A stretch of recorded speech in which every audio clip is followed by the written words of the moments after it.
The following content is rated MA negative. Viewing this content could be harmful to your mental health. Viewer discretion is strongly advised. The VoT Network presents the Voices of Terminus show with your hosts, Yarnilla, Lexer, and Joshua.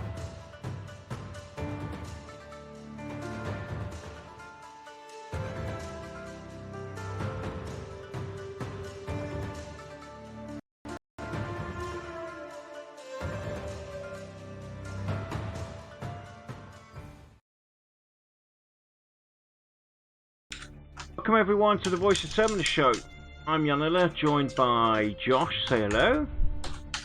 Hello. And we have Micah with us. Say hello, Micah. Hello. And we have Lex with us. What's up, but people? Not for much longer. No, this is my second to last show.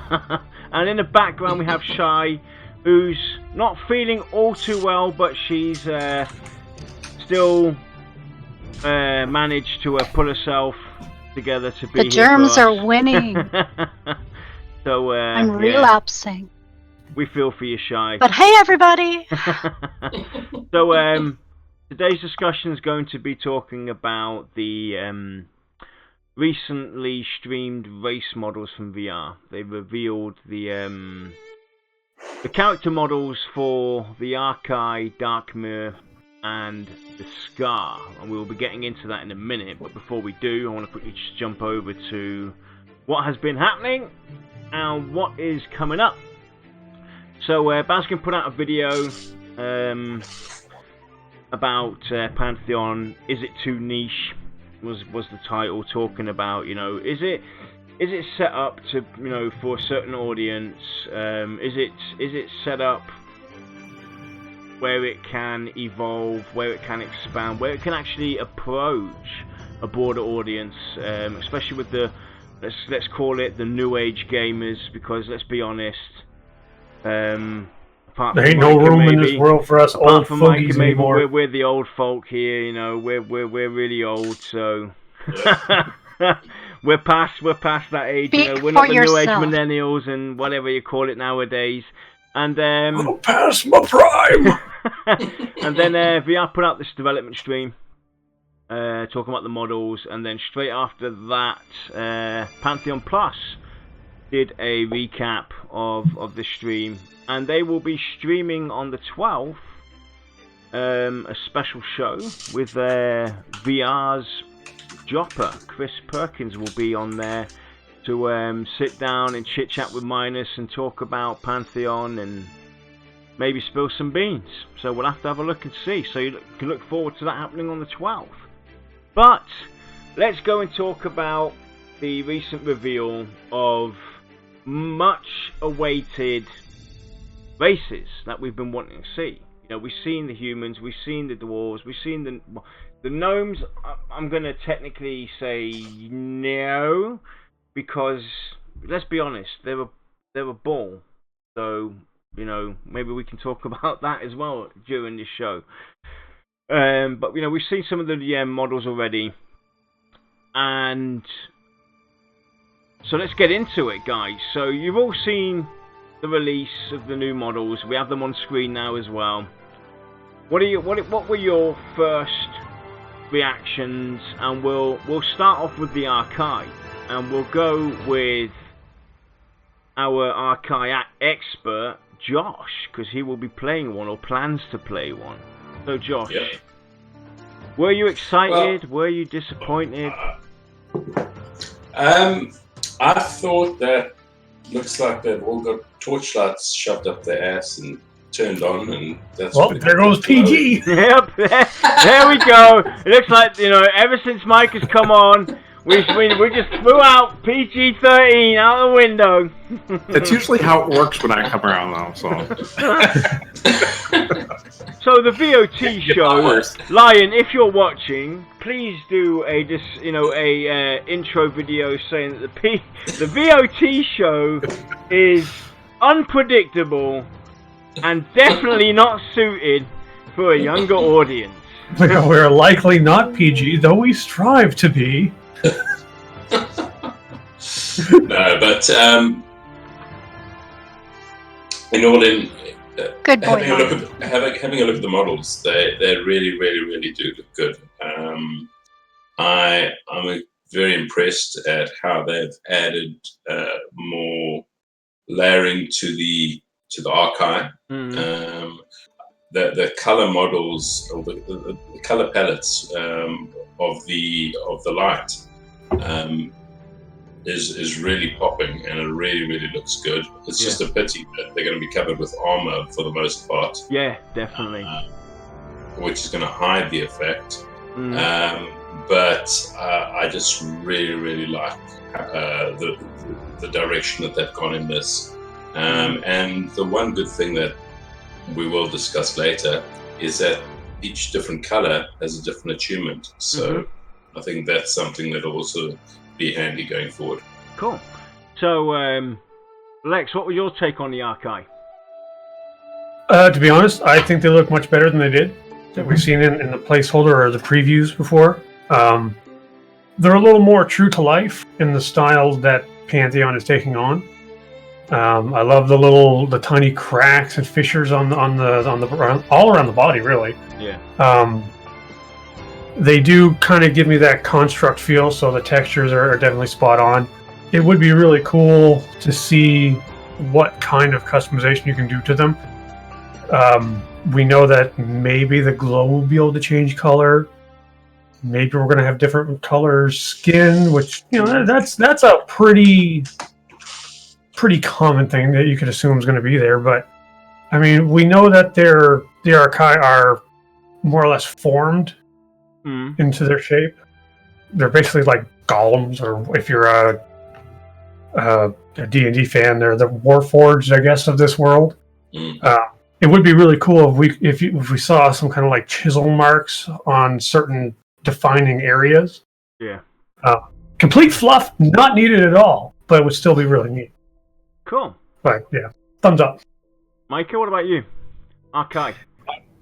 Out of the three they showed us, the Archai were actually my favorite. I thought they looked really good, especially since, I mean, they literally look like stone. Like you could like reach out and be like touching a rock. Yeah. So I really, out of the three, they were just my absolute favorite. I'm going to have a train of crafters running after me, right? No, they've definitely done. I agree. For me, from the whole mock-up, the Archai definitely do stand out. Out of the three races on the screen right now, they definitely stand out. They are also, from the texturing and everything, the way they've designed them, the detail, definitely my favorite. Even though, as people know or do not know, maybe. My choice is Dark Myr, and we'll get into those in a minute. But it's definitely going to be very interesting to see. And what we're going to be doing during the show as well, we're going to talk about our first initial thoughts, obviously. But I've also got the racial passives, the innates. I have those up as well. We'll bring those up on the screen in a minute, after we've gone through our first initial thoughts. And we're going to look at these character models in comparison. Look at some of the passives that they've already announced that will be happening, and what we could possibly, or what we would like to see or expect to see based on these character models. So let's go move on over to the Dark Myr, and I'll start off with this one. So I do like the texturing for the Dark Myr. I do like the Dark Myr male, but I am a bit disappointed about the female. Because for me, what kind of stood out with the Dark Myr, they had this almost impostuous, posh, arrogant vibe to them. Especially the female models that we've seen on the website and this, that, and the other. And you kind of expect, based on some of the concept art, a sense of raw beauty. Right, you expect to look at a Dark Myr female, and you're meant to, like Lex, told me yesterday when we were talking about this, privately. She's beautiful. She's good looking. She does have that sense of arrogance in there, but for me, they went a touch too rough with the female model. I expect them to be a little more slick, have a more tighter, skin around the facial area, and to basically just actually, make you feel mesmerized when you see them. The males look great, absolutely amazing. What you expect. If you we'll actually see. I don't know if I got this on here. Quick, have a look. There we go. Yeah, so I was kind of expecting a little more, but I do like the details around the body on the the frontal part. Almost you can see like where the gills are, kind of thing. You got that fish vibe to it. You can see that they've got this skin that's kind of it's moist. It's like they come out of the water basically. You're not allowed to say that word on the internet. Yeah. What, moist? Moist? Yeah. Why not? It makes people uncomfortable. Oh my god! And arouses the rest of us. I'm gonna have some Corona Coke. How about that? If I say Corona on the internet, is that a bad word as well? Only if you're weak. Listen here, $100 and you can have this. Yeah, it's crazy. It's crazy, right? Sidetracking real quick. It's crazy what's going on in the world right now. I mean, people asking for masks and right, side story people, don't listen to the media. Masks aren't going to help you. You have other openings in your face, the eyes for instance. Don't go spending hundreds of dollars on masks, right, hoping to be safe, okay, because it's not going to help. No, here's the thing. The masks are just to help contain it from spreading as quickly. That's all it is. Yeah, but it's still not going to help though, Lex. Once it's spread, it will help. But it will help in a different way than people are expecting. Yeah. But Anyway. I'm not going to get into I spent weeks talking about this. Anyway, that's it. We've done our part for Corona. Wake me up when there's a Guinness flu. Then I'll worry. So, Micah, Dark Myr. The Dark Myr, I thought they looked... To me, they reminded me of sea elves from Dungeons & Dragons. Mm-hmm. And I'm really excited to see what they're going to look like with hair. Just kind of like with the Archai too. I'm excited to see what they look like with hair. The skin does almost look like the whale or dolphin-y, sort of like that leathery underwater skin. Yeah. The only thing that I was kind of like down on, and it's just a personal preference of mine, is I don't like glowing eyes in games. I like the regular eyes. So I mean that's the only thing thing I have with it. But otherwise, I think if this shows us anything, it's that if this is what our characters are going to look like in the game, this is going to be the prettiest MMO out there right now.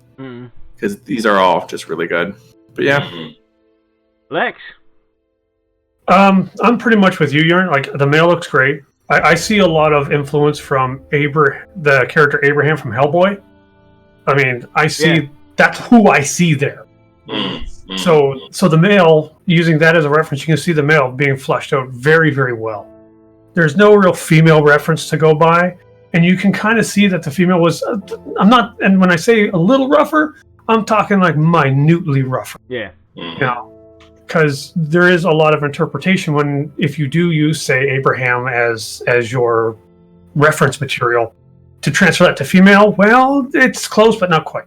And I agree that while Dark Myr, their lore and everything kind of really makes them seem like they'd have the attitude of holier than thou, always looking down their noses to people who aren't Dark Myr. It's hard to do something that would represent that in this fashion because this is what's called the paper doll stance. Yeah. And it's pretty standard. It's a very easy way to represent multiple models and to see how they actually look together versus posing them. You get different lighting and it's just this is the best way to do it. But I do understand where you come from. Although I'm not going to play a Dark Myr. I really don't care how they look. Because honestly, they're going to look better if they're beer battered and deep fried on my plate. But at the end of the day, they do look badass, though. But anyway, Josh, what about you? I would have liked a bit more color on the color palettes for the Dark Myr. I would have liked some more fish scaling on it to give that texture to the skin, and maybe quite a more variety in the palette on the actual Dark Myr itself. They look kind of bland and boring from what colors they've got chosen over here, and I understand why they've chosen them. An interesting thing for me would have been if they'd been slightly translucent, like jellyfish type of thing. That would have added some interesting aspects to it. But overall, they kind of meh. They don't do anything for me. Okay. So, let's go and have a look at most probably the most anticipated for reveal race model, the Skaar, because there has definitely been a lot of changes. It's been a roller coaster. It's been a roller coaster for the Skaar. Basically, they changed the original concept art from if we remember the original Skaar, they basically had like animal legs with claws, and they had basically claws all over their body sticking out, and they kind of went away from that with the concept art. And the concept art basically, they kind of look like predators, humans with predator faces on there. And now, they actually outdid themselves with these models. But we'll let the Skaar speak for himself. Lex, go ahead. I'm going to admit that I kind of had a feeling that these reveals were going to happen this week. And when they were talking about the Skaar, I kind of closed my eyes and I crossed my fingers, and then I, opened my eyes. I was like, "Oh, thank you, Jesus! Oh my God, thank you, Space Lizard, Jesus, whatever." Because for me, I had an Ogre Warrior as a backup class if the Skaar never really came through. But the problem with that being that if I have my heart set on being a Skaar, what's going to happen if I'm forced to play something else? I'm going to have this little itching annoyance in the back of my head, and eventually it's going to be one strike against the game that could potentially make me leave, because it's not what I want. My biggest problem was that the original Skaar design was incredibly creative, incredibly unique, and very true to their lore. You looked at that original Skaar, and they looked very mean. They looked like they lived a very, very difficult life. And then that updated concept art came out, and to me, it really... I don't want to say it was the artist's fault, but I just want to say that through the means of its progression, it came out looking like a reskinned human that just had a face mask on. Which to me... Harley Davidson, basically. Yeah, I mean, it was horribly generic when you look at a human, even. If you notice here where we see the female Skaar, we have tiny little spikes on the shoulders. There's spikes that are on the forearms. These are things I was saying since the concept art came out, that they need stuff to make them look more aggressive, and I love the scales. I love the texture for the skin. A lot of people don't like the lipless mouth, but if you read the lore, it makes sense. I love that they kept kind of the bone blades to the cheeks that flare out. They have the little bones that are going up their neck. I'm happy. I don't know what else that's about as high praise as you get from me, as I am happy with what I wanted. Cool. Would I be happy if they were a little more aggressive looking? I mean, obviously, it's just my personality, but they are where they are now, and I don't feel like I could seriously ask for more. Nice. Josh? Yeah, I think Lex has hit the nail on the head when he's talking about them.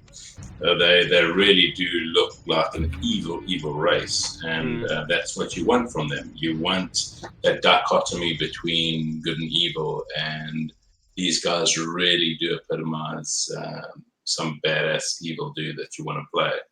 I think that the texturing is exactly what I was talking about with regards to the Dark Myr. They should have had more of this on the Dark Myr itself, and you don't see much of that. So I think the Dark Myr is the weakest in my mind. I think these guys are, I'm going to say, equal with the Archai, simply because I love the design of the Archai. I think they really are great. I think that they do seem a bit stumpy and short, but I think that is the race type that they have. They look like a mixture between a half-elf size at least. Yeah, definitely. And that's something we're going to get into. That's my feeling. That's something we're going to get into as well. The size comparisons when we go through the, before we go into the whole racial passes and everything. But Micah, what were your thoughts on the Skaar? I thought they did really well. It's really not my aesthetic, so I didn't pay too much attention to them, but the details they have with the skin and everything like that, I thought were really nice. And then again with the eyes, I thought there was so much nice detail. I do think they look a little bit undead more than anything. That's kind of like the vibe. And that's actually, I was sharing the pictures around with people who don't necessarily follow Pantheon. And they were just like, oh, you guys have a zombie race? It's like, but yeah, I mean, I think it'd have been interesting to see the previous iteration done too. But I for like an evil race, they generally hit the mark on it. In my head, though, when they walk around, I just got this feeling they're just going to be all hunched over, which is even going to make them shorter as well. So, I will say though, if you're tanking, sometimes being short's a bonus. Yeah, it's definitely, they definitely did a very interesting job with the Skaar, and I'm actually kind of intrigued and happy with the size that they gave them now, because I think originally they were the second largest race. They were the second largest race. And now if we look at this comparison here, out of the three, they're at least a head smaller than an Archai and a Dark Myr. But right. it suits the racial passes that they have, and it suits the lore. And that skeletal look that they have with and having no skin around the mouth, like Lex already pointed out, does speak for the lore. Them being a cannibalistic, fighting each other, eat you alive kind of race, that would give you those kind of sicknesses, if you will. And with the nose also, kind of got me to thinking about some of the racial passive ideas as well, but we'll go and have a look. Well, at that. if you remember from the original redesign newsletter, they had modeled out different style noses. Some of them actually had noses. I don't know if that's changed, but I believe the original idea behind the Skaar, or at least the Skaar's remake, was that there's almost a hierarchy of that's actually physical. Yeah. Like some would have large nostrils and stuff, so you'd sense out your prey and stuff, and so there might be options to get rid of some of the stuff that people are having a little bit of issue with. Me, I think it looks nasty, like someone chewed off their nose. So I'm like, yeah. Yeah, I do think that the next step for me is going to be the importance as to how they move as a race. The Skaar, the Archai, the Dark Myr, based on their disposition, etc. Because that's important. I mean, if you're going to have that loping type style for the the Skaar, you can understand that they've got some sort of like a Wolverine type, like evil badass tiny little boss who they're going to rip you to shreds if they can get hold of you. Right, and Wolverine is very short. Yep. Yeah. We'll get into that in a minute. So let's go and have a look at the Archai and have a look at their passive innate. So we have the living reservoir, mana drain effects are reduced by X%. Immune to effects that drain endurance. Then they have the elemental attunement, grants a bonus to the effectiveness of elemental based abilities based on your attunement. So let's go and have a look at the Archai again real quick. So we know that the Archai, and this is where the color scheme comes in. You see that golden glow all over their body, and you can actually even see that they even stay true to the arrow that they have as well on the chest. It's just not an arrow. Yeah. Yeah, but you remember the old war? I think it was an arrow pointing up. Yeah. I think it was, or was down, and I kept making jokes of Archai are just gigantic living, this end up. Yeah. So this is also going to be very interesting. This is what we wanted to talk about. Joppa mentioning that the color that you will have glowing throughout your body will be based and determined upon the elemental attunement that you choose. And there's basically fire, then you have water, wind, and earth. And another interesting one as well was that he also mentioned that there will be prominent Archai NPCs throughout the world that will have unique colors that you won't necessarily have as a player, which is also very interesting. But you can see here now, if we look at this model on the screen of the Archai male, the level of detail just looks amazing. It looks absolutely amazing. And they also mentioned as well, seeing these bad boys in a cave must be a sight for sore eyes or something. Mm. Right? I think it'd be very interesting. I don't think it's as big a deal as it used to be, but the machinima that became popular with World of Warcraft. Mm. I mean, if it becomes a thing in Pantheon, I can see some very, very dramatic scenes coming about because of things like the lighting, where you'll have this Archai walk out of the darkness and just see the glow before you even see his outline. That would be absolutely brilliant to see. Like, for instance, in the fog of war, like when you're in Haunia's cave, it's kind of foggy, right?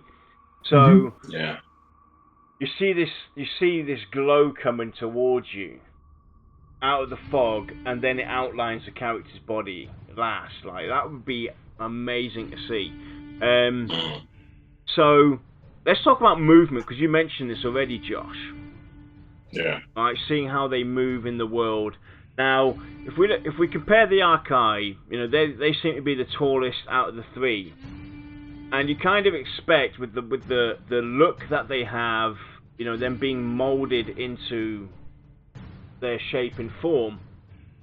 I expect them to take one step, whereas all the other races take one or two, 2 or 3 steps for what an Archai takes. So they don't necessarily move slower, but it gives you that sense of them basically being giants amongst the races that we have. Yeah. I think that they definitely have that look about them, that they are going to take really dedicated, positive steps forward. Like soldiers, basically moving through the world. Like nothing's going to stop me from where I want to get to. And I think that's going to be quite interesting to see that, because then it does really, as Kelber Farside, I think that's how you say it. He says that having a hard time now picturing Archai as monks now because of their bodies look so stiff. So, is it a clay type structure on top of their body that just looks like stone that allows the movement to be, or how is that going to relate into agility type beings such as monks, etc., going forward? And how is that movement going to appear in the world as well? I know how you can justify that. How they can move freely to be monks. Mm-hmm. They may look like they're made of stone, but it's a hollow shell because the Archai is an energy being, and they're only trapped inside. Yep. So where it looks like it's a lot of weight, it may not necessarily be a lot of weight. Yeah. Basically, you can see, because if you look at the Archai, let me try and scroll back here a little bit, like there. So if we look at this Archai body, look, to kind of add on to what Lexa was saying, he's got an arrow pointing up and down now, by the way. Either end's fine. With them adding that more detail to the cracks, with the cracks in it, with the glowiness, it's like lava. It's like lava. It's like that energy's being held in, right? And without having that clay mass around them, they would basically just be, they would explode into non-existent. That energy would be so powerful it would destroy anything in its path. So to hold that in and give them that form of being, that's how you can argument it. Basically them being able to move, because it's pure energy. It's just that they've been given this hardened skin, if you will. That doesn't necessarily mean that they're remember, agility. This is a high fantasy game, and so exactly, and it's fantasy at the end of the day. You can make. I mean, come on, right? That's the easy everybody, movies. right, but everybody's seen it, right? Everybody's seen Star Wars. Everybody's seen, the Mandalorians come out, right? I don't know if people have seen that yet, but Yoda. You see Yoda, right? He's like 500 years old. He moves into he's getting ready to fight, and he's walking with this stick. He's like, and all of a sudden he's jumping. That don't sound like walking. Jumpity, all over the place with his lightsaber, beating the crap out of people. It's high fantasy, right? There has to be. You can't expect to be so forceful on the design levels of the characters, the races, the world. There has to be some leeway. There has to be some give. At the end of the day, it's fantasy. You could do anything with it at the end of the day if you want to, because at the end of the day, it's made up. It's make believe. So but there is a little bit of justification to feeling like maybe they should be slow. Yeah, but See, I hope they're not though. Because they look like they should be slow. They look like they should be lumbering. So I kind of hope that they're like one of the most graceful races, just because it would just not be what you would expect. Their spirits are attuned. I agree. So the way I see it, right, what I kind of expect from these guys, seeing the way they look now, is them having an agility to obviously justify the monk, move pretty fast, but their advantage is they have a hardened shell. Mm-hmm. You expect these guys from the natural being, when you think about their attributes, their starting stats and everything, they should have a high endurance, they should have higher resistibility, a good mitigation from the get-go compared to all the other races out there. Well, if you looked at that concept art, it takes a little bit of agility to get in that one position that one female monk's in. Yeah. Yeah, exactly. So. Yeah. So, when it comes to looking at these Archai though, guys, what would you expect? What would you guys expect to see happen with the stats, with the attributes, with some of the passives, additional passives? Any ideas that you would like to see? Does anyone remember if Archai can be warriors? Anybody in chat got the class race chart flow thingy? Someone will find it. This is the internet. But kind of what? Yeah. Okay, because one thing that I kind of would have expected was, they are a little slower. Maybe they don't get as many or as much benefit from like a haste item or spell or whatnot, but they have an innate damage reduction almost because they're made of stone technically, and it can absorb a lot more punishment than like a human standing there in a robe going, "Come at me." But then they should also be able to take more damage from anything that causes more damage to stone. Yeah. So if it was like if the source was blunt, I mean, personally, I love that. That stuff just makes me quiver everywhere that it shouldn't. But but a lot of people don't like that kind of system. Yeah, I do think that if there was some sort of an earth magic that could be used against them, it would have more of an effect against them as well. So could really affect how they move, etc. Yeah, I kind of see these guys when they come at you, and they're jumping from a higher level. They jump down. It's like when they land on the floor, the earth moves. It shakes. No, I got the scene in my head from Deadpool 2. Gonna do a hero jump. Gonna do a hero jump. Yeah. But that feeling of heaviness, though, is also why I really hope they're so agile and they're so swift and fluid moving. Like I said, it's just just something that you wouldn't expect, because whenever you see something like this, you just think the default is going to be lumbering. You can be very graceful and still appear to be very planted.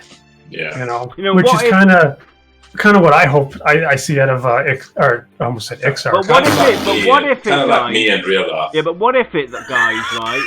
What if it though had something to do with the elemental attunement as well? I'd love that. I would. So basically, there you got me hooked for an all right there. So basically, like you have like water, and water is very agile. It's it will basically fit any form and shape. It doesn't have any barriers, right? So that would explain how you could become a monk and move like a monk, right? Whereas you have, or the wind, for instance, the wind would like kind of give you the chance to take on something magical, this, that, and the other. The fire giving you that sense of a warrior, something that's fighting, and then the earth, again touches on. I don't know all the class combinations that they have. I can't remember them. Yeah. But it kind of. No, but I see where you're going. Yeah, I see where you're going. I think that would be freaking awesome, to be honest.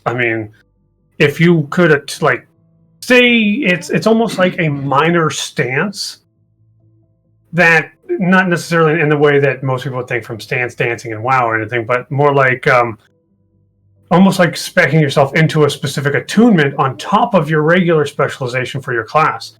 Because now all of a sudden, you can be a warrior, spec more into fire, and be a little bit more damagey.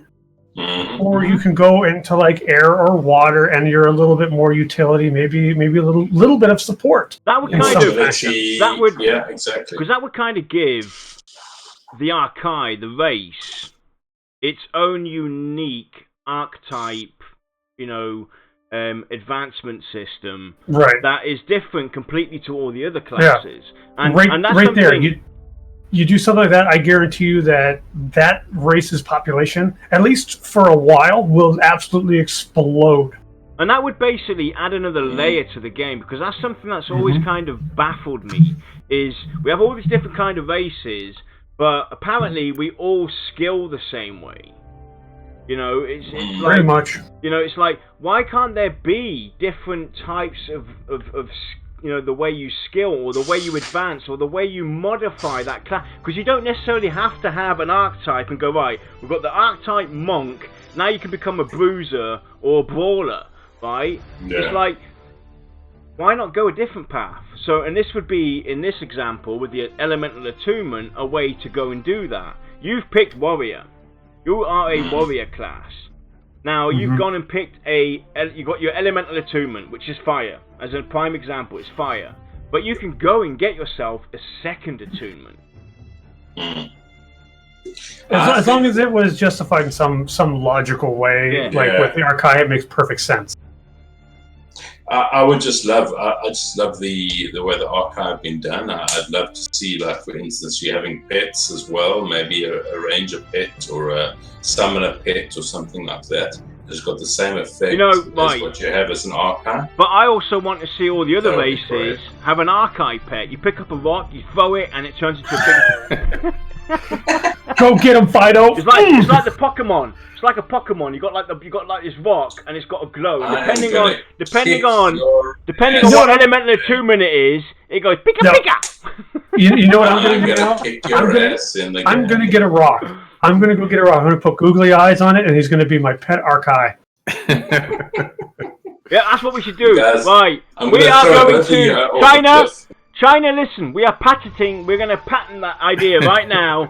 I'm going to go out. So I actually dug up rocks today. I mean, literally, these rocks were like this, right? They're like massive, and they weighed about, I don't know, 40, 50 kilos a piece. I'll go and get some of those. Actually, I'm going to go and sketch some Archai symbolism on there and give them some glowy stuff, and then no. Here's what you do. You go get a glow stick. Get a glow stick or something that's got like glowing ink or something. Just kind of randomly all over it. And glow paint. Then sure, but then you paint some big eyes on it, and then when Right, I will try actually. I promise I will try actually to go and do that this week. Oh, I will try and go and get that rock. I'll try and get a rock done to look like an Archai pet. Anyway. Mike, you gotta let them just go on little rants like this for a while. Let them do that. Yeah, so we'll do something like that, and then we'll that's gonna be fun. A little side project. Anyway, back to seriousness. Micah, what would you kind of like to see, or what's your feel? What's your sense? After seeing the new models, and obviously us talking about the passives that they have, do you see what advantages or disadvantages would you see, or would you like to see, and how would you picture them from the stats and everything? Any ideas? For the Archai, I mean, they just look like they'd have a naturally higher AC. I mean, obviously, with the stone skin and everything like that. And if they are contained with energy, I think they would make for some crazy good mages as well. Especially since they're imbued with elemental energy. I think that being a mage class, they'd probably have some bonuses there. And since she's talking about energy, right? Side joke. What happens when you cross the Archai energy being with the space gnome energy being? Cold you get a Nomai. Oh god. An Arnome. You gotta have fun, right? Anyway. You can plug an Archai in and plug a gnome in and power your city for the. Or what if it's like matter? What if it's like matter and antimatter? The two forces are destructive towards each other. Do they come together like Voltron? Also, you gotta also. It has to have the same glow. So if you see a yellow Archai, you can't meld it with a green glowing gnome. It just doesn't work. Is it that similar experiment where you take a cat and you tie a piece of toast on the back of the cat and drop it, and the thing will never hit the ground. It just keeps on going up and down. Right, so let's go and talk about the Dark Myr. So I'm going to go and talk about their passive. So the Vestige of Suranai grants underwater breathing and increased swim speed. Perceptive increases insight skill by 10 points. Embittered Psyche increases both stealth effectiveness and awareness by 10 points.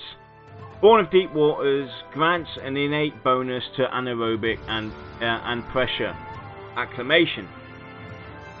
So obviously that makes sense, right? Then having an increased swim speed. You forgot one though. What's that? Tastes good with tartar sauce. So they have underwater breathing naturally, an increased swim speed naturally. Now, we've all seen it on the website. Now, this is a question we have to ask VR, right? Because they've teased with this ever since the website's been up. When you go to the website, you see the Dark Myr. You also see a Dark Myr with a fin. Dark Fin.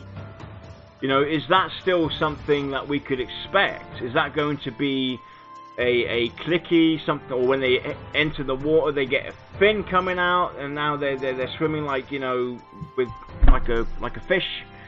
So that's another question we have to ask. You know, how are they? How they aren't mechanical, but it's something just to pop up as they're swimming. Why not? Well, it's just basically when's it going to be stored? Just basically change the swimming animation when you're in water. You know, it's just like that one old movie. What was that old movie where she was a mermaid and she did that, which died in the water? No, there was like Little Mermaid. It was Splash. Splash. There we go. You know, she would go in the bathtub and you see those big fin flop over the side.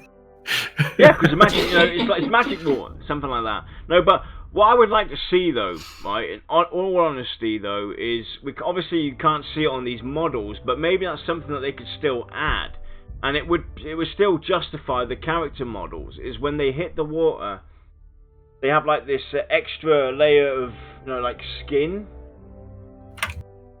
Like when you take a chicken wing and you pull it apart, it's got that extra layer of skin. Like webbing, basically. Yeah, like webbing. Yeah. Yeah. That would be pretty cool to see as well. I was assuming they might have that. Would your gear just disappear then, though? Like, what, you know, how would they do that with that? Yeah, a lot of people came after me when I started saying that the Skaars needed to be somewhat spiky about it's going to clip through the armor. You know, so you're going to run into the same thing. It's like, I'm going to be the best. But you know, they haven't increased swim speed. They have underwater breathing. So what does this necessarily mean for them though on the land? Because we know they have one lung. They only have one lung to function on land. Technically, through the law. Or, you know, if you think about having only one lung, it's gonna have an effect on you. You're not going to be able to, you know, have the same durability, the same movement as somebody that has two lungs, that has, you know, has been born in this natural climate. So what does this necessarily mean towards the movement, the behavior? So, and in terms of thinking about their stats. So, go on, Josh. I'm gonna love seeing after a day of Dark Myr running around, to see them flopping on the ground like this because they haven't been exposed to any water for like a day or something like that. And they're drying out in the sun. It's gonna be so funny. Josh and his jokes. He's getting back at me, right? Because me taking the mick out of his beloved Archai. But no, it's an honest question, right? With, you know, for me, they shouldn't have the same endurance as any of the other beings that have been born in a natural habitat with land. Right? They shouldn't be able to. You know, after longer distances, they should feel it. Well, I mean, here's the thing. Okay, so asking one particular race to move slower than other people they might group with is just unreasonable, just for playability. Immersive, yes, of course, but I would like to see, in lieu of something like that, I'd like to see like if they're in a hot area like a desert, that maybe they drink 2 or 3 times as much as the next player. Yeah, that could be. You know, but these are the kind of things that really drive that it's small details that pull people like me in. Yeah, but the thing is though, Lex, they can still do that with the movement though, in the sense of not the movement speed itself, but the endurance that you have. You have like maybe half the endurance of what all the other classes have. So obviously that's going to have an impact on you, how you play that class. But at the end of the day, we're talking about challenge, and we're talking about evasive and evolution and innovative game design. That's what this is all about. This is where innovative game design comes into play. Adding these kind of features in there. Just because it's not optimal for us players doesn't mean it's a bad thing, because at the end of the day, we're all complaining about these games all being the same, and adding in little steps like this changes how games are looked at, games are played. You know, it brings back that sense of challenge, and while it's a game, we should have fun. We're all screaming for the same thing, though. At the end of the day, we're screaming for challenge, we're screaming for adventure. But if they came in and do this, that's a bad thing. Why? No, I'm just saying. There's a point where it becomes more of an annoyance to yourself and possibly even other players, which takes away from the experience. I mean, personally, I wouldn't. I'd probably, thinking on it, I would say I wouldn't mind it. Yeah, in actuality, when you're waiting on somebody or your group gets separated because two of them are Dark Myr, I'd be getting pretty annoyed when you're looking at a 2-hour optimal play window is what they're aiming for. Yeah, but like I said, the run speed wouldn't change. It's just the endurance that changes. Right, but then it's like, you know, do we add a new resource for that? I mean, how do you represent that for every single class of the Dark Myr? Because we know that the casters are going to have mana, or however you want to pronounce it. They're not necessarily going to have stamina like you would expect out of, like, say, a warrior. So to add in another resource on top of whatever they're using, it might be unreasonable. Is all I'm saying. What you got to do is take away, basically. You don't look at the endurance bar. You look at look at the stats. You basically give them a -10 on the base stats. Right. You know, for some things that would effectively affect endurance, which is stamina, for instance. Stamina affects your endurance, so they have a -10. They have 10 less, for instance, than any other class because they can't move. Why am I getting weird sounds coming through? I don't know. Because it's the CIA tapping your lines. It sounds like it. It sounds like somebody's speaking on... They're on to me! Somebody's got something going on. I don't know. But those are the kind of things that they could add in. Like, you know, because I'm having a hard time now thinking about... Because it's not always about the positive. You know, there has to be a balance. No. You know, there has to be a balance, and I'm all for the negative. I know, but the thing is, it's a very fine balance. And in a lot of these games where they neglect to really focus on that fine balance is when you find that things become a little lopsided. Maybe a certain class doesn't get played anymore, a certain race doesn't get played anymore, which can even lead to they just don't play the game anymore. Yeah. You know? It's like, if all of a sudden you being a Dark Myr made it so that literally no one wanted to do anything with you unless you were in the water, what are the chances are that you're eventually going to get frustrated and go to something else or quit? I'm definitely getting some weird freaking... I'm hearing it as well. Are you hearing it as well, are you? Yeah, I heard it. What is that? I'm not hearing anything here. It's basically like somebody's speaking on a walkie-talkie or something like that. Yeah, it's like it's not a really good muffled things. Yeah, exactly. Yeah. So I'm not getting it here, but I'm moved by myself, so it's completely quiet I'll here. move my phone away from my microphone. It could be that. It could be that. I doubt it. But... Mike, you got any ideas? What would you like to see? What kind of things would you like to see when it comes to the racials, stats, the passives, additional passives? Any ideas? Anything that comes to mind for the Dark Myr?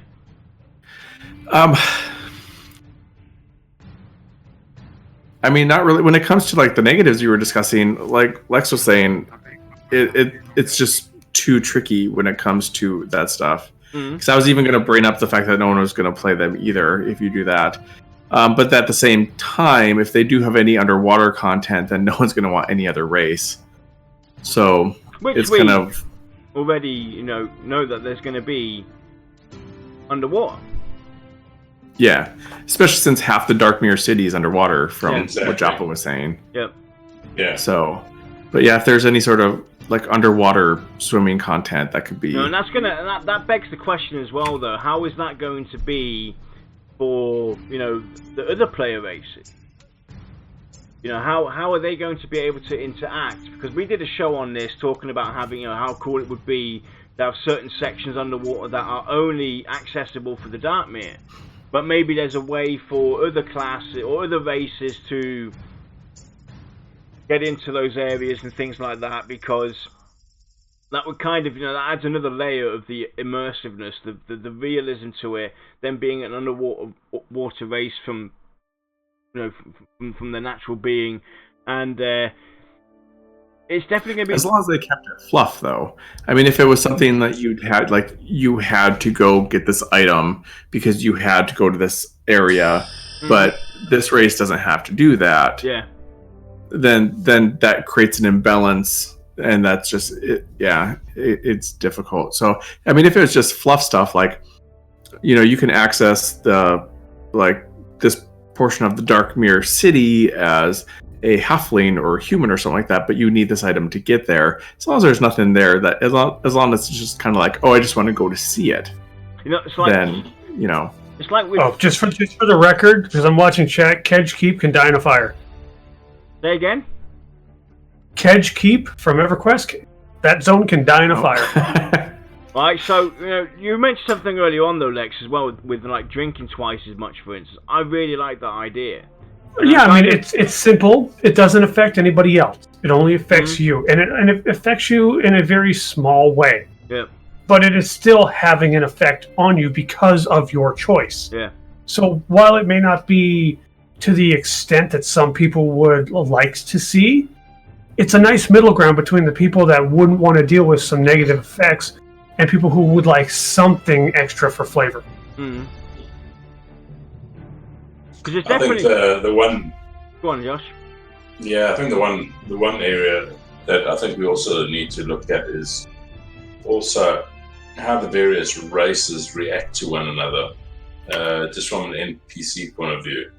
The Archai, well, not the Archai, but Dark Myr, because of them being sea creatures, I think there'll be some sort of mistrust, at least, when visiting cities. Yeah, well, basically, they're Brexit. Yeah. They basically said, right, screw Terminus, we're Termexing it. That's true. When you brought up the Archai, that actually made me think of something too. Would it be fair then to give water-based Archai the underwater breathing?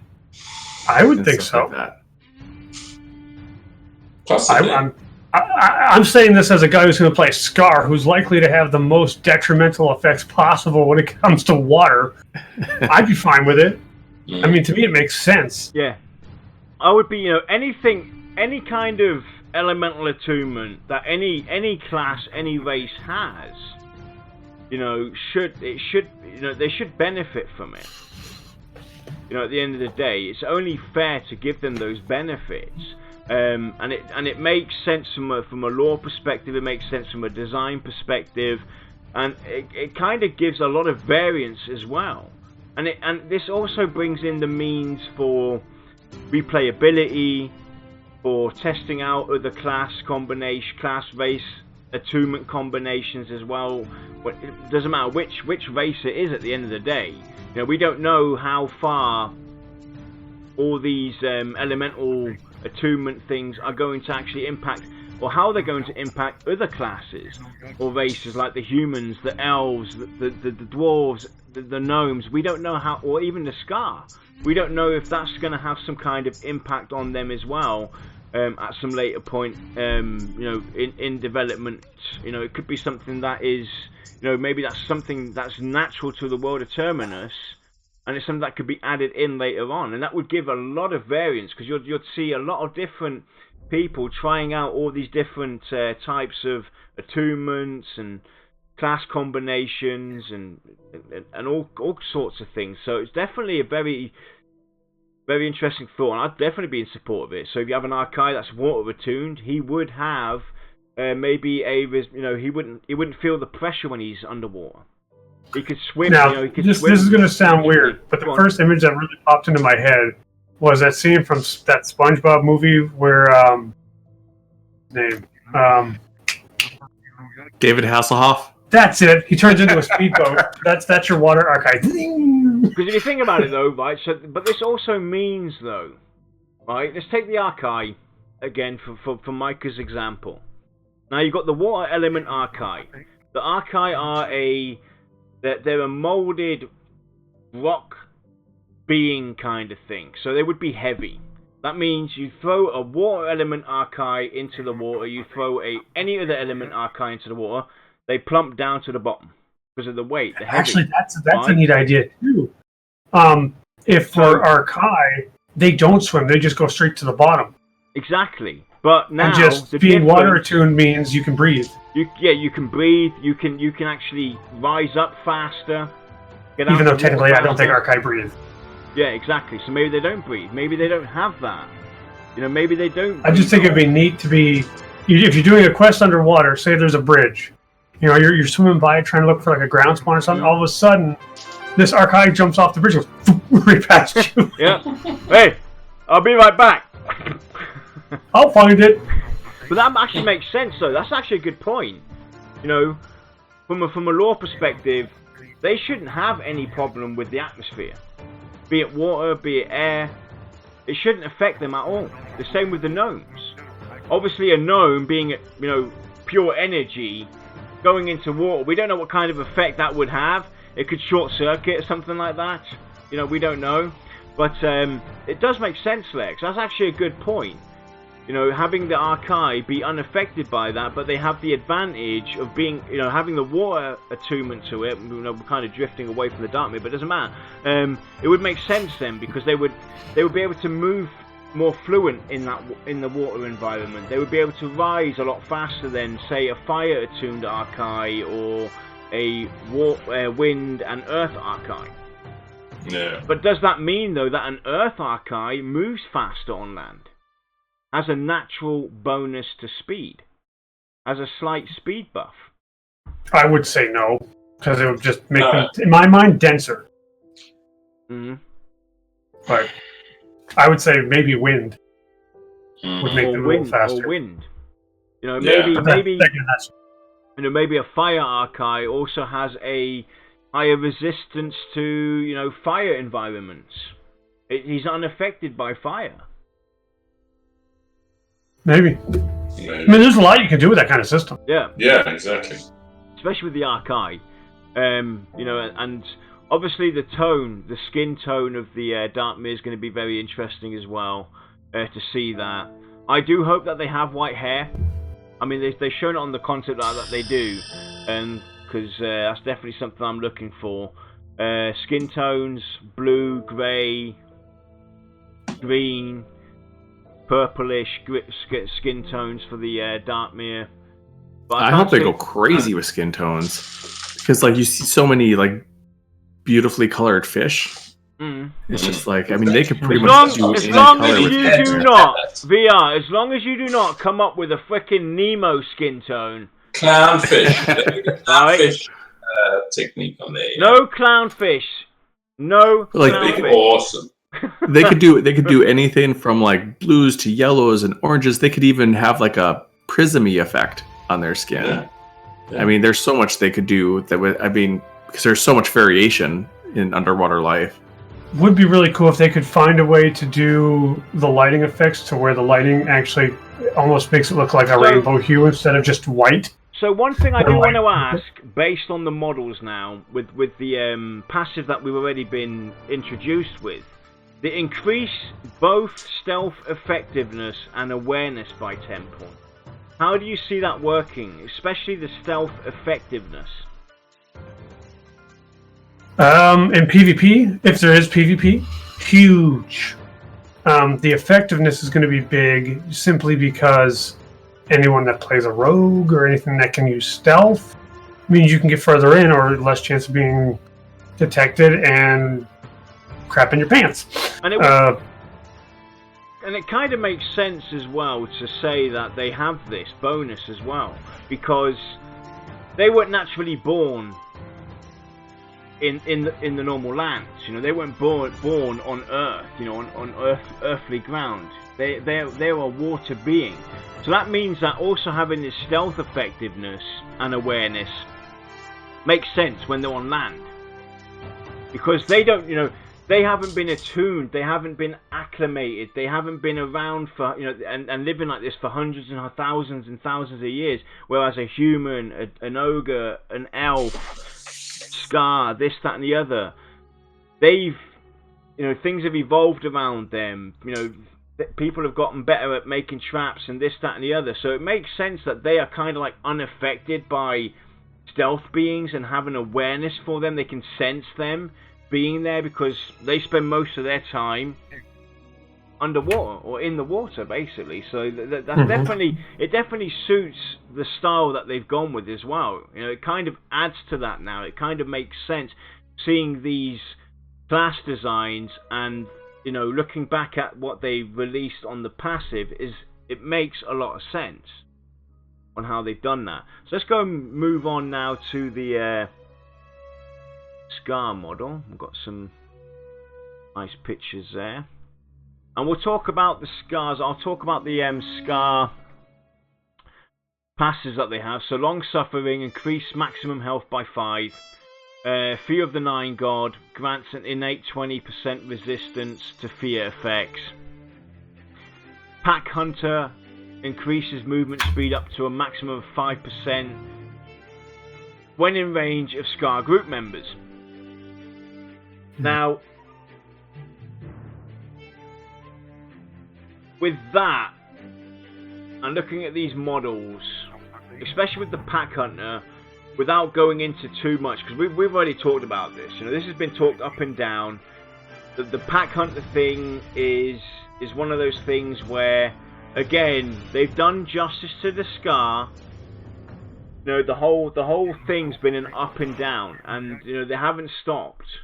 They have not stopped, and that's where the Pack Hunter kind of comes in, because that's where a lot of mixed feelings are. It's a huge discussion about the Pack Hunter thing, but when I see these models, I've talked. I don't know. Was it you, Josh? I was talking to about this with the Pack Hunter. It makes sense when I see these models. I'm like shitting myself. I'm afraid, right? It's like you see this lonesome Skaar in the woods, deep in the woods. You're running around. Doesn't matter what race you are. You're running. You see this Skaar. And you're like, oh, it's a 50-50 chance now. This dude's either going to kill me or I'm going to kill it. But when you think about the Pack Hunter, there's also other things that come into play. Not just the movement speed. These new models give me the sense of these guys hunt in packs as well. Mm-hmm. They're effective in packs, if we're going to get bonus for them hunting in packs, I think we all have to roll Skaars and group together like that. Well, see, as far as I'm concerned, they've only got 3 passives. Or racial passives, because that run speed one is, I'm sorry, it's garbage. Because what's going to end up happening is, like, say you've got one Skaar in the group, and does it affect everyone who's just in your group regardless of where they are in the zone? Is it around you? Is it something you have to activate? Probably not activate, but if it's something that would be in the vicinity around you, which kind of makes sense. All of a sudden now you have a method of separating your group and creating a huge gap between them, which means that's going to cause trouble. Maybe people who are lagging behind don't know where this dungeon entrance is, and now instead of everyone getting there on time, you have to have someone go back and get them and run them back. It's like you could have done something else that's a little more just meaty to it and less novelty. I mean, if this was a PvP game, sure, absolutely, that would make sense, because then you would have packs of Skaar running around. Yeah. But what are the chances of packs of Skaars grouping together, or even you're kind of forcing that bonus onto people and making people want to go for that bonus, because 5% run speed is 5%, but how I would fix this, and it would make sense for the world itself as well, and it would kind of be something that is, it's an added bonus. It's a short bonus, mate. It can be a long bonus, and it kind of gets you into the whole community thing. Increases movement speed up to a maximum of 5% when in range of other I need to interrupt real quick. I got a message from my nephew Keegan. He thinks Micah's really cool. Micah, can you say hi to Keegan? Hi, Keegan. Thank you. So again, instead of having it be fixed on group members, other Skaar when in range of other Skaar. So you could have a group. So Lex is off with a group, and he's a Skaar in a group. You've got Micah on the other so Lex is on the left side, Micah's on the right, and Josh comes into the middle, and we're all in range of each other. Now we have this 5% run bonus, but now, we drift apart. So depending on where we're all running around, you get that little bonus when you're in range of other Skaar. That's how I would do it. The kind of as long as if you're grouped, you get it. Fine, no big deal. But that doesn't make a whole lot of sense. But not when you're grouped. If you are looking for immersion. No, you don't have to be grouped. But I'm just saying, just in terms of grouping mechanic, that's the only way I can see it working without causing issues with the group. But it doesn't make a whole lot of sense. But what about the classes that have speed bonuses too? I mean, because there's classes that have speed bonuses. I think Ranger and I think Druid have a spell do they stack? Something. Yeah, it's like, do they stack? Does one cancel the other? Well, I don't think Skaar can be those. Classes though. But I mean, it's not like the Skaar are the only ones with this advantage. And let's be honest, right? No. 5% compared to what a Druid will be able to do, or what was the other class? Or the elf, Ranger. A Ranger, right? Ranger. It's normally, in the 20+ range, right? So it's like 5% more run speed when you cross other Skaar, and it doesn't matter what the distance is. It's an added bonus for movement, and it kind of makes sense to the whole idea of the Skaar and seeing these models, because, like I was trying to say earlier on, when you see this lonesome Skaar in the woods, and it's like they're doing whatever it's doing, it's mutilating some kind of animal that it's just caught or whatever, and now you think, I'm gonna get this Skaar, but no, that's actually baiting you in, because the pack of Skaar that it's running with have hidden in the bushes, and they're just it's just luring you in, and it's like one of those things where I want to get the hell out of here. Oh my god, I'm going to die. That's the sense I get from these Skaar. And when it comes to passives and abilities and advantages that they should naturally have, I spoke to Micah about this earlier on. I think they should have a kind of like night vision. They should be able to see in the dark, no problem whatsoever. They're hunters. They're natural hunters. I see the Skaar as a bred army, because it was a slave army. That whole race was an army of slaves. I don't see them being sophisticated enough to use lures or traps. I see them as head first, go berserker wild. Even if there's a chance you're going to die, try to take it down with you. Kind of mentality. So, I mean, the run speed does kind of make sense because you got that whole berserker frenzy when you're doing the charge. So maybe something like that would have been better off as an active ability. Personally, I think I would have been happier if that last passive was something like your group members get 1% extra melee damage. Because of a berserker frenzy or something. It would be pretty cool if you saw a visual effect as well on the berserker rage, where they actually grow like a size bigger, type of thing. So they actually enhance the visual aspect of them and make them real badass to face. Or even like an aura would work too. Yeah. Yeah. Or just make it like a shout.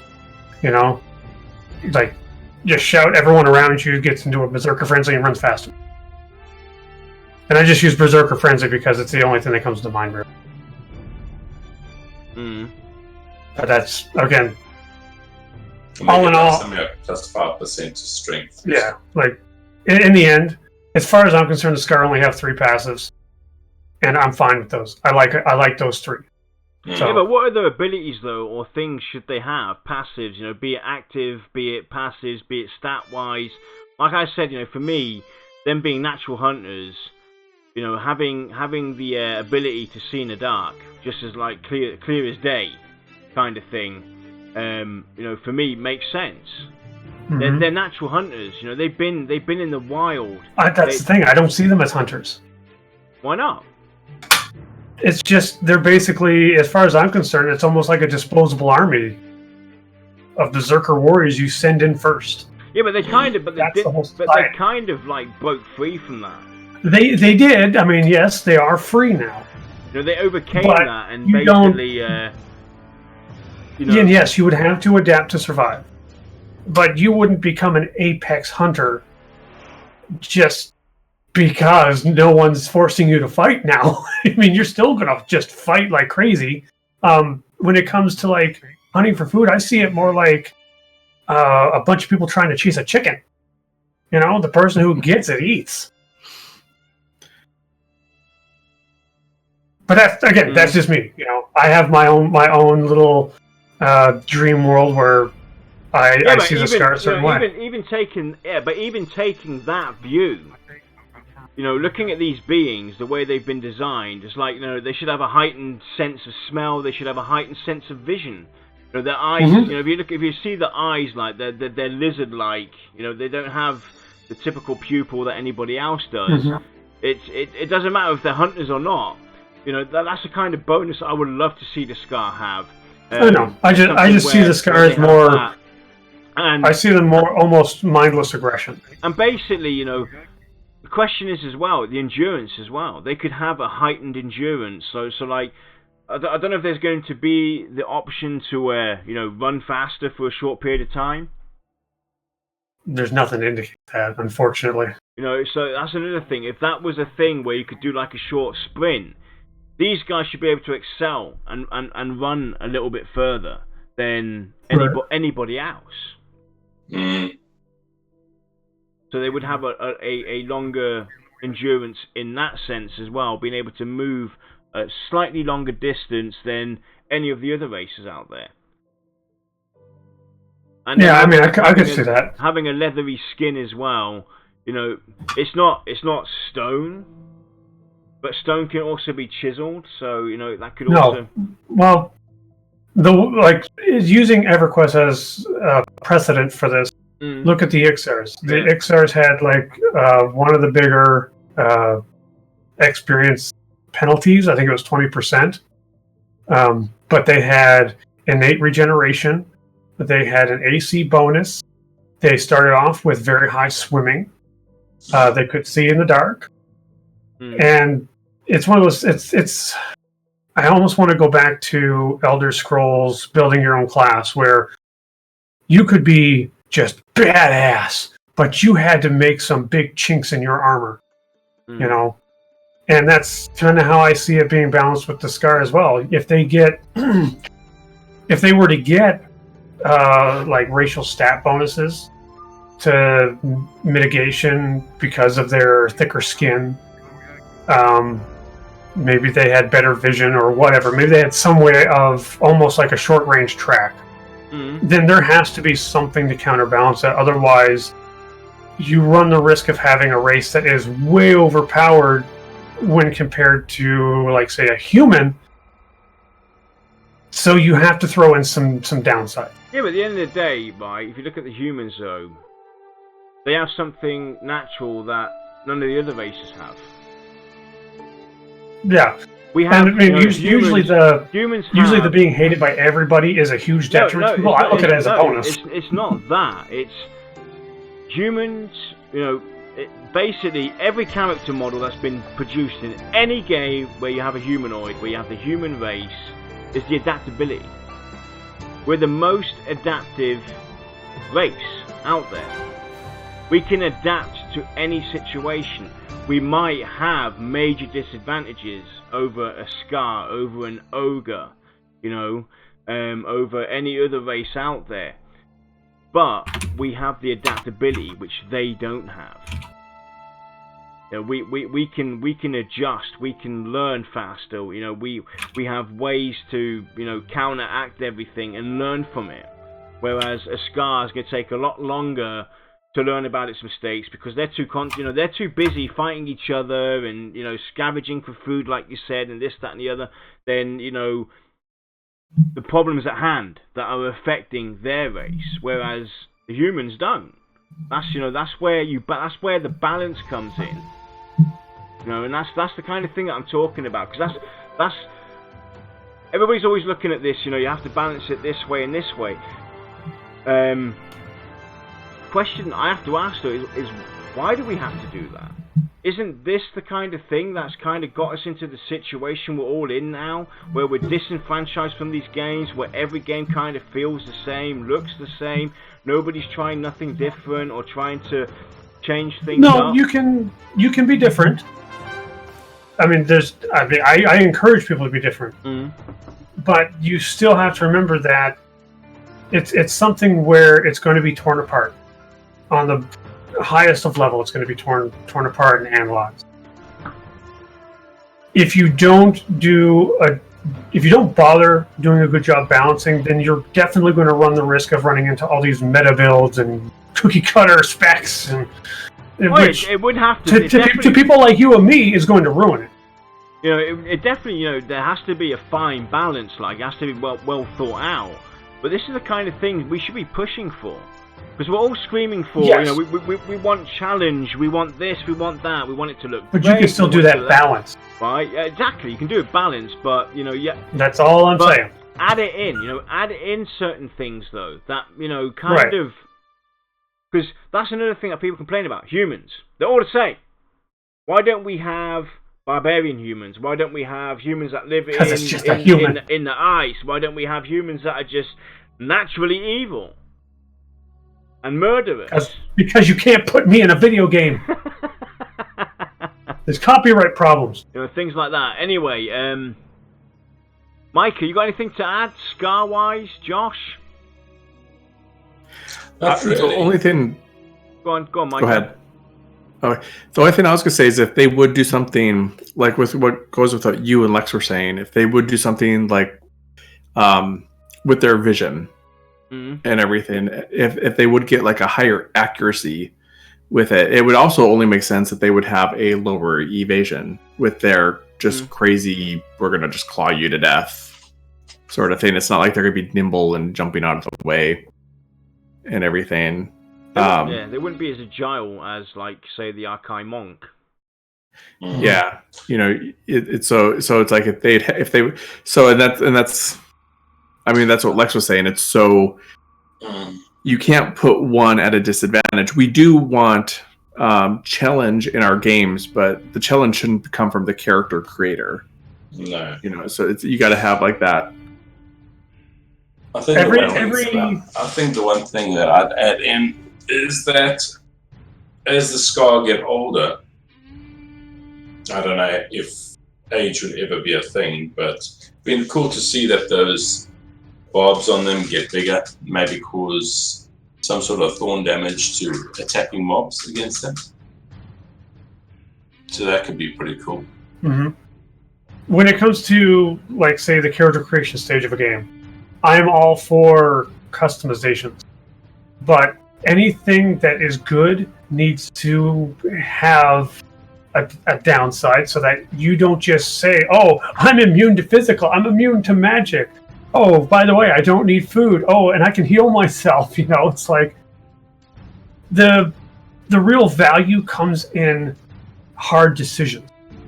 When I was playing the first Elder Scrolls and you can really build your character out, I remember spending probably a good 2 hours just trying to build a class that had a very good start, because that game is tough, but also had good sustain over the duration of my play session, because a lot of characters would start off really strong but then kind of plateau early, and then the end game got hard, and then you would find ones that were almost freaking impossible to get out of the tutorial area. I got it. They can see in the dark, but they can't stand water. They drown in it. And during the day they're short-sighted. That's fine. I'd be fine with that. I'm short-sighted as it is, both mentally and physically. But let's go and move on now, because there's another one we have to talk about, or two things we have to talk about, is the level of detail that they're going with. Right, so we'll talk about the level of detail they're going with, because they also mentioned, basically, they talked about climbing. That's going to be the next thing that they're looking forward to showing everybody, and they're going into a lot more detail with the climbing system, talking about climbing not just being something that is there. It's not something you can do. So it's going to be skill based. The more skill you have in climbing, the more you're going to be able to hang on to the ledge, or maybe even jump from ledge to ledge, or even the surfaces that you'll be able to climb up are going to be affected based on your skill. And I think that goes to show how much detail and how much passion they have in the development of the game, because this is a tiresome mechanic to design as it is, climbing. And now adding that extra layer of being able to skill that and have it affect you on so many levels, be it how long you can hang on the wall, how long you can get, how fast you get knocked off the wall, what kind of surface you're on. I just gotta say that another reason why the Skaar speak to me so much, that Skaar female, she got the booty. Oh yeah, they did a fantastic job on that. But that's another thing as well.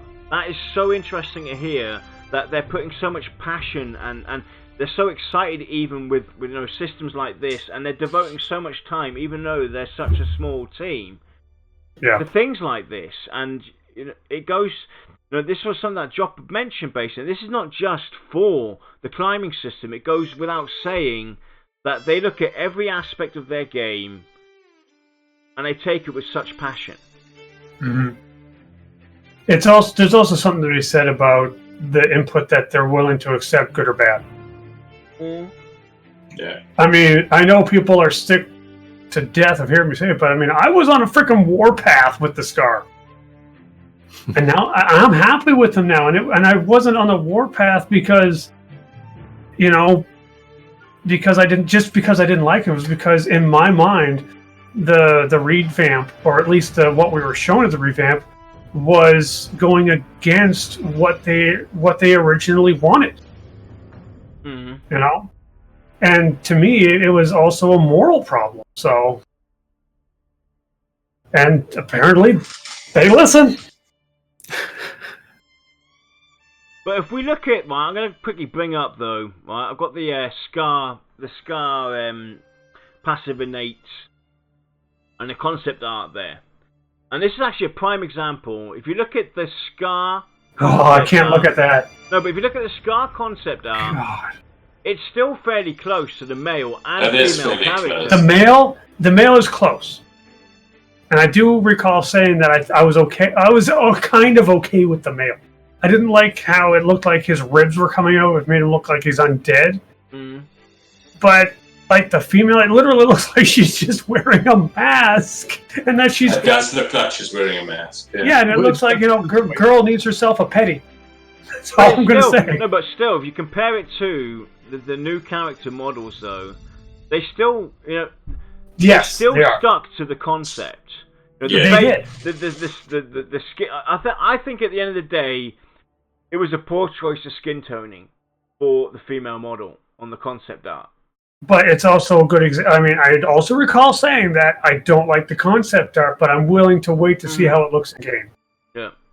And this is a prime example of the concept art. I freaking hate it, but I like the in-game. Mm. So. And the next one I wanted to bring up, unless you guys have got something to add towards the climbing and whatnot. Josh, Micah. No, I'm just super excited about climbing. So, is another subject that is, it's split straight down the middle. You got those that want this diversity choice with the armor. people all want for each race, you know, special armor, and they talked about this yesterday. Each race having their kind of like own design for armor and everything. Yes, would that be great? Obviously, everybody would be like, yup, that would be fantastic to do. But they also mentioned the level of work that goes into it. Yes, designing for each race and each class unique models, and then with, you know, upgrades and modifications and this and that. So basically what they said at the end of the day is you'll have like a pristine steel breastplate. Will be a pristine steel breastplate regardless of the race, but you'll be able to make slight minor modifications to it. And I think that's a good way to go about it. That's a fine way to balance that out. To kind of give everybody that unique way of meddling with it. I mean, if you look at your choice there, Jan, in terms of race, they don't have the tails on there. They don't have that type of thing on there. I'm just wondering if they're going to stick to this model and not add anything on going forward, due to the fact that armor is going to be such a difficult choice for them to structure if they had something like a tail on them. So, I mean, is that something that they are cutting back at this point with these new models as well? That's something you got to wait and see, I guess. But I still think, though, right, you know, to kind of finish off on the armor discussion, for me, personally, though, I still would love to see, like, a very rare, you know, it's like something you can go out and get, or craft even, is for each race, at least one set of unique armor. Okay, so almost like just a cultural armor? Something like that, that is, you know, it could be something cultural, it could be something that is just basically, it could even be an appearance, it could just be appearance, you know, it has no real effect on you, it's something you can wear, you know, some cultural armor, because that kind of is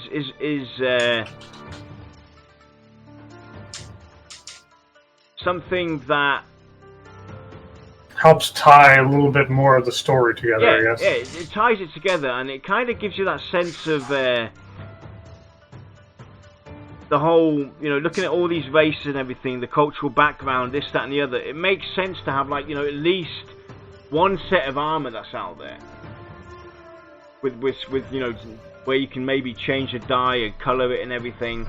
So it's all, because I can understand where they're coming from. You know, making 10,000 different breastplates for each of these classes and races and color variations and this and that is you know, they don't have the people, they don't have the time, the resources to do that. So that's obviously a big bother, but this is where the epic comes in, right? Why not add in a full set of epic gear for each race that is maintained over years of the game? And it's something that, because that's another thing that's always bothered me with armor. You know, this is why I stopped playing these beloved MMOs, because it got to a point where I understand the need to bring out an expansion and give us more content to do and give us more to do to keep us in this game. But obviously as you get older and everything, which everybody else that's, you know, younger than we are, you'll get there as well eventually. So most of the world? I got fed up with the rinse and repeat, and, you know, oh, the expansion's coming out, we've got to rush through this content because we're going to get new gear, but we want to be, you know, we're completionists, we want to finish off this stuff first, but we still want to be up there with the others. It was rinse and repeat, and I'm kind of like, you know, at the point where every movie has a hero, so why can't we have that sense of everybody being that hero in Pantheon, like with the epic gear? let the epic gear be something that kind of scales as the game gets older. You can advance that piece of epic gear that you've gotten, and the ultimate goal is, at the end of the day, is to get yourself fully equipped with epic gear at some point, in 10, 15, God knows how many years, and you actually see the progress that individuals are making. Lex has got Lex has got 5 pieces of gear. He only needs another 3, and he's fully equipped. Mike has only got 2 pieces. It gives you that sense of value as well. Mm-hmm.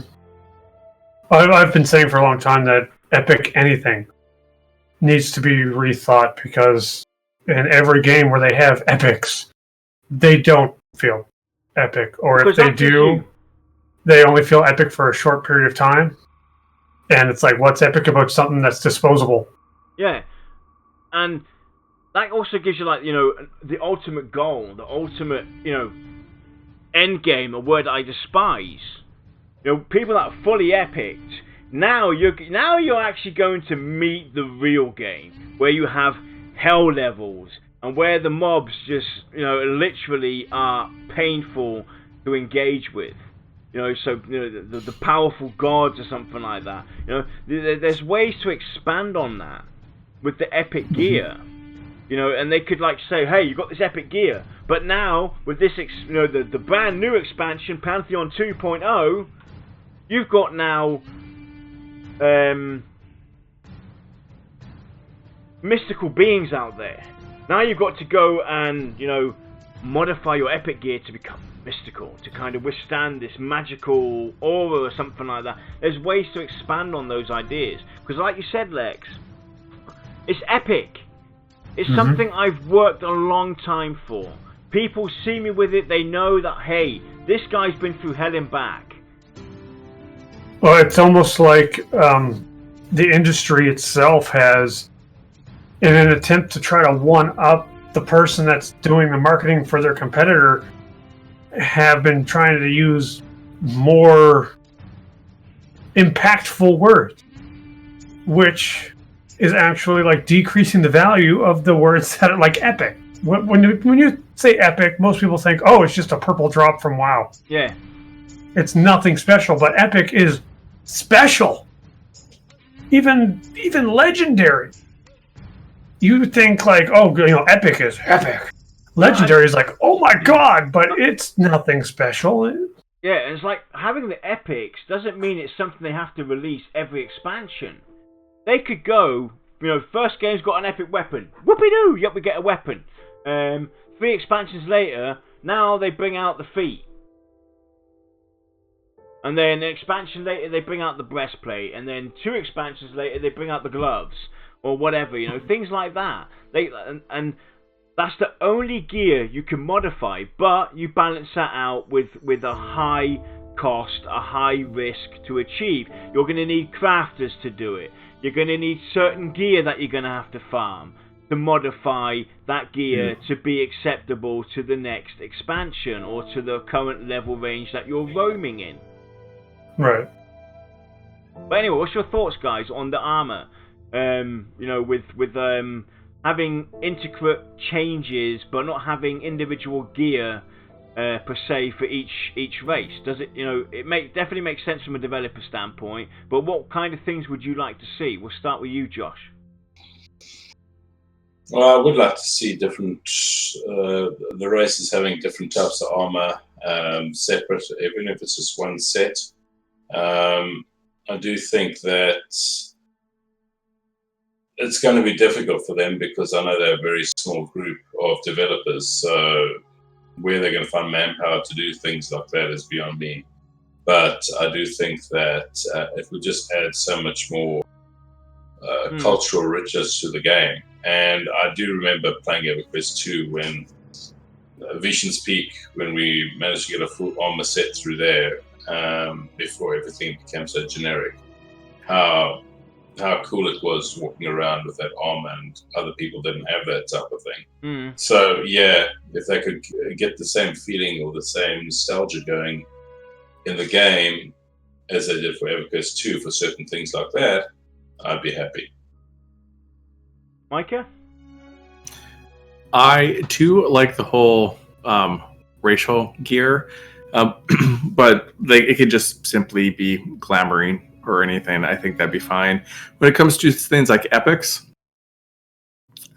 I actually like the way it's done in games like Final Fantasy XI, where you have multiple, you have like mythic weapons, you have Empyrean weapons, you have Argon, you have all these different weapons, but they're all, number one, they're situational, but they're all, like the game's 20 years old now, and these weapons are all still what you want to have.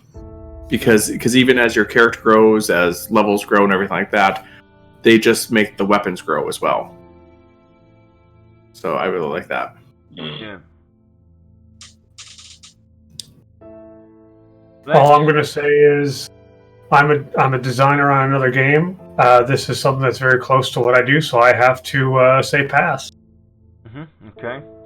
Because I mean, other games have tried to do something similar to this. Where it doesn't become obsolete, and it's hard because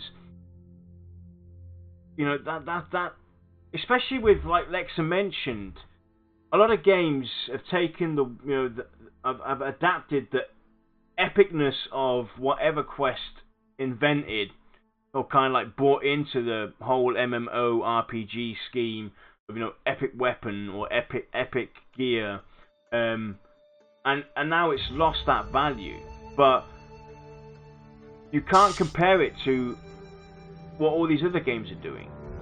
The epic gear, the epic item, the epic weapon that was in EverQuest 2, EverQuest 1, and we don't know what it's going to be called. Is it going to be called Epic in Pantheon? We don't know that, but let's assume, just for understanding, that there will be epic weapons and epic gear out there. It should be something, though, that is long-lived.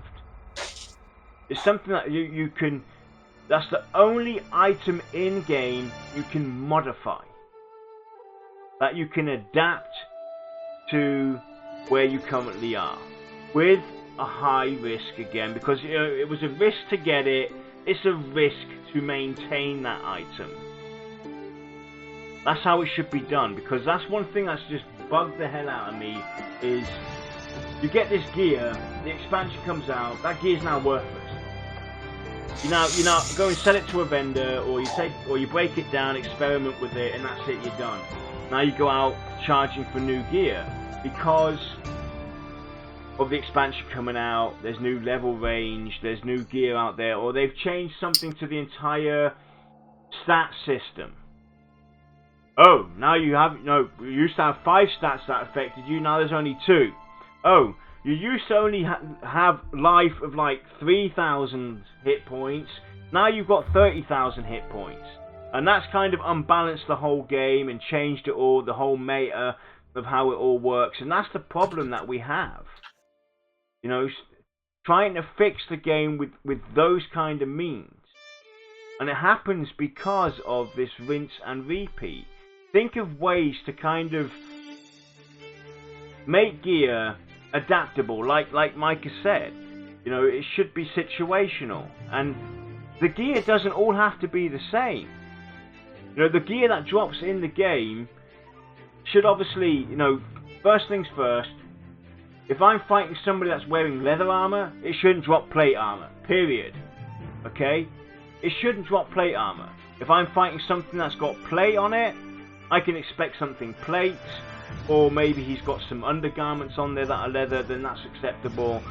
And weapon, it should be based on that class and character that I'm engaging is what I can expect to see armor-wise. So if I'm looking for something that's got a breastplate, and I'm fighting leather armored mobs, I can't expect to see a breastplate drop that is plate armor. Things like that, I expect to see happen. Because these games have just gotten so frustrating. I'm fed up with it making absolutely no sense whatsoever, and it's a lazy means.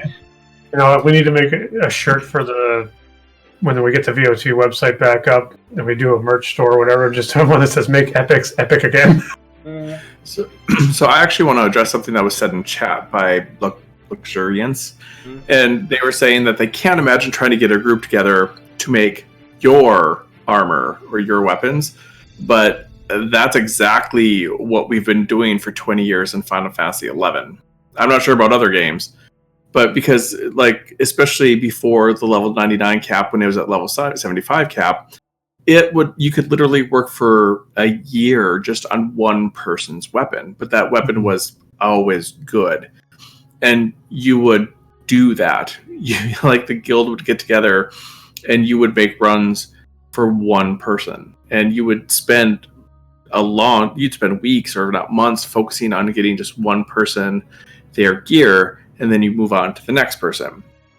But the way that was done was there was a little bit of incentive for other people too, because you had a piece of content called Dynamis where it dropped a currency that you needed. I think it was like over 10,000 pieces, and you could probably only get a few hundred per run. But they also had gear that dropped that wasn't necessarily best in slot, but was very helpful. Like, the thief gear had a bonus to treasure hunter, which would get you drops easier, and you'd have, like, because it was all situational gear. So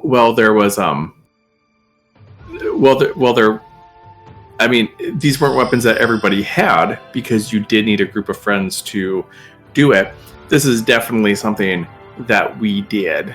And if they're trying to bring back that old feel and that group feel, well, this is exactly what you do with a group feel, with a group game. So that's just my 2 cents on it, because I've helped people build weapons. And what about the idea as well of the armor that we get, the items that drop? Also, because we know that basically it's always tier based. You got tier 1, tier 2, tier 3, tier 4, tier 5, God knows what, all the way up. But what about having variations inside the individual tiers as well? Something that can scale over to tier 2 or tier 3 or tier 4. So Josh now gets he gets some brass knuckles for his monk. Now Tier 3. It's tier 3 brass knuckles, level 30. Right? Now you've got a certain amount of levels where it becomes obsolete, or grayed out, as you call it. But now there's also another tier 3 brass knuckles in there, but they scale different. They last maybe a little bit longer. That's another thing that's always bugged the hell out of me, is going from tier to tier to tier. Have you seen, because I always nowadays I base these games on how I look at a movie being, made. Do you see the hero change his armor, in the middle of the film? During his journey, during his adventure? Did you see Aragon? Did you see Aragon change? No. It's something that they don't do, It's something you don't expect them to do, So why have a? Isn't there some point where isn't there some point where Aragon puts like a crown on? So technically he's equipping a helmet. Yeah. But it's one of those things where you look at it like, and it's where if I have to change out armor, then there should be some kind of bonus or means or way for us to not just thrash that armor and turn it into, this is now a piece of rubbish. Let me do something with it. And this is where I think the idea with the epic comes in. You now change your armor, but now you've got a choice to make. Do you start tearing down this piece of armor that's now obsolete to you to gain some items that you might need for your epic later? Or do you go and sell it to a vendor, or is it something that you can trade off over to somebody else? Make the choices matter when it comes to the choices we have to make when it comes to What armor do I put on? What do I do with this armor afterwards? Because most of the time, you just throw half your stuff away. It becomes obsolete. The same with your attunements you put onto your armor. Just because I put a T1 attunement onto this armor, why can't I break that down, break it off of there, and now, for me to get a T2 attunement, I might need 50 T1 stones, but I can transfer those over. Give me a means to recycle as well. Don't turn things that have become older into something that has become, that goes obsolete. Recycle the stuff. I mean, look at currencies. How many currencies did we have in EverQuest 2? Literally hundreds of currencies that became obsolete. Recycle that stuff. Anyway, I'm rambling on here and we're going into a completely different show here. This is a VoT show. This tends to happen. Anyway, Josh, got anything to add armor-wise? Your ideas, your thoughts? No, just added them now. Yep, all good. Anything from you, Lex? No, I can't comment on this particular topic because of Defend the Night. Alright. Mike? Well, I have a lot to say on this topic, but I'll just keep it short. Anyway. I could talk for the full 2 hours on this. I hope you guys enjoy this. Oh my god, how long Well, maybe that'll be the first show that you guys do without me. We almost actually did a 2-hour show today. Jeez. So, yeah. You're lucky I'm not billing you by the hour. So,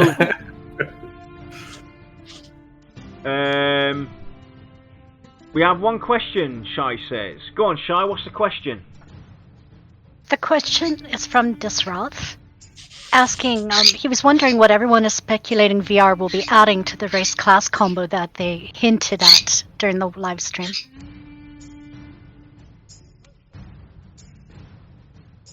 I'm gonna go with my generic answer and say Bard.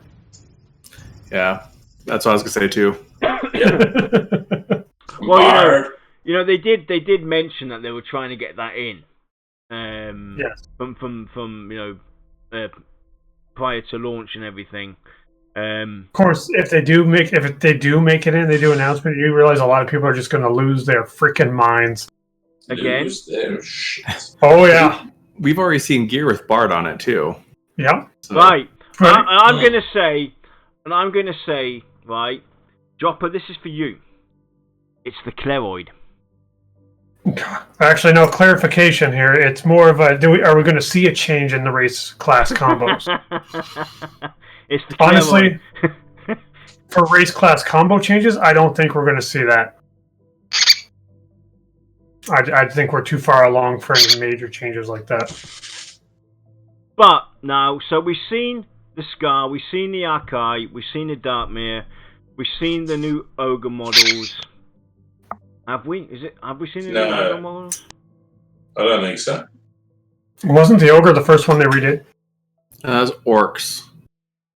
Was where we got that really fancy one. Alright, so question is though now, what models would you like to see next, and what models do you think, or what are you expecting? Because basically, with what they've done with the Archai and the Skaar and the Dark Myr, they kind of set a bar, a standard that we expect. I mean, are the dwarves final? Have we? I don't play them, so I don't care. Well, I think that they mentioned dwarves. I think they mentioned dwarves as something that they wanted to show soon. Yeah, like the elves as well is something I definitely want to see where they've gone with that. Humans are pointy ears. The halflings, I think, were one of the first ones that didn't they redo them as well? Haven't they been redone? Question is though, will they be redone now? Because if you compare with what we've seen with the dwarf and the ogre and the halflings,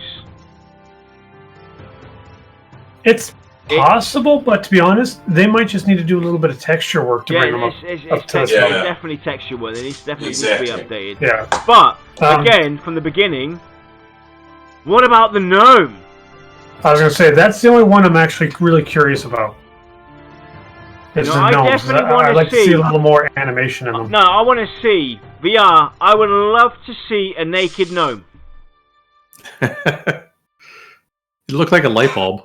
I was wanna see a naked gnome. looking for a battery. I'd be like, here. I'm looking for the gnomes in their original sense of being. I don't want to see them tangled up in cloth wrappers and electroids and all kinds of things. I want to see a bare bone gnome and what options we have. That'll be interesting. Is it sad I think Danny DeVito when I think gnome? No. Anyway, that was it for this week, I think. Josh is getting bored. Yep. Very. And next week is our 4-year show. 4 years of the VOT. Can you imagine, guys? We've been doing this for 4 years. 4 years of putting up with Oh, that. trust me, I felt every day of it. And it took us 4 years to get rid of Alexa. That's right. So yeah, it's a double celebration. 4 years of the VOT and my last show. You do know that this is a hostile takeover by Josh and Micah. That's fine. I'm cool with that. I'm next to go. Just gonna butcher it out. Anyway, guys, thanks for joining us. We will see you all next week for our 4-year show. I haven't really made any plans yet, but community out there, other fellow streamers, expect me to reach out to you tomorrow. I know it's short notice, but hey, it's what we do. You've been warned. Add them to your block list now. Yep. You don't want to be contacted by me. Twitter, Discord, Facebook, you name it, block me. I'll be reaching out to you guys to see if might just do an open discussion show next week and just talk about 4 years of putting up with our crap. As long as there's not like a 4-year reflection on me, we're good. I just don't want that shit. And yes, there will be no cake. There's no cake this time around. It's fine. I don't get any of it anyway. So don't expect a cake, people. But yeah, we'll be doing that next week. So have a great weekend, and we'll see you all next Saturday for our 4-year anniversary. See yous. Bye. See ya.